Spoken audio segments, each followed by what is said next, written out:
I'm Miss Emily at the Rogers Public Library, and welcome to Homeschool Explorers.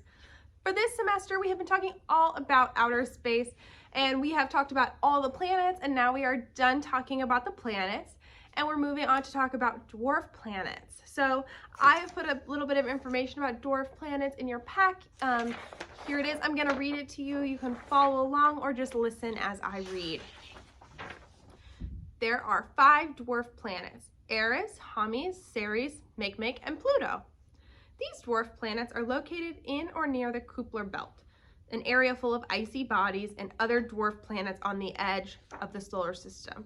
So that means it is like further away than all the planets, but it creates a belt, which is like a round thing around the sun. It's in its own orbit of different dwarf planets and icy rocks and all kinds of stuff.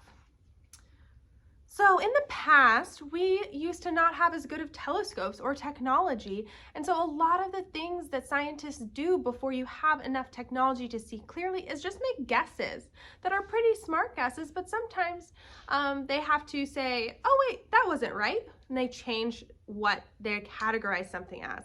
And this is what happened with Pluto. People used to think Pluto was all by itself out there and was a planet like all of the others that we've talked about. But as they looked closer, they realized that Pluto is much smaller than other planets, and it is a lot more like other dwarf planets than it is like the main planets we talk about. And this is a little bit to put the size of Pluto in perspective. It is only half the size of the United States. So it is really, really small compared to the other planets, because the Earth is kind of a small planet.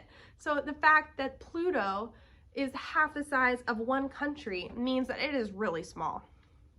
So we're going to do a craft about the dwarf planets so we can see they are all together and they are all friends, and they are all important even though they are not real planets.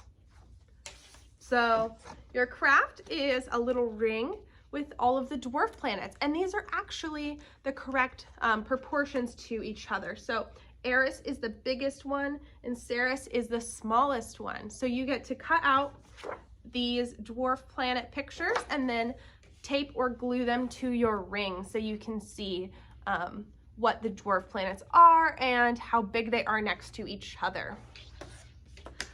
I hope you have fun doing your dwarf planet project and learning a little bit more about why Pluto is not a planet, but that's okay because it has a lot of other dwarf planet friends out there in the Kuiper Belt. So thanks for watching.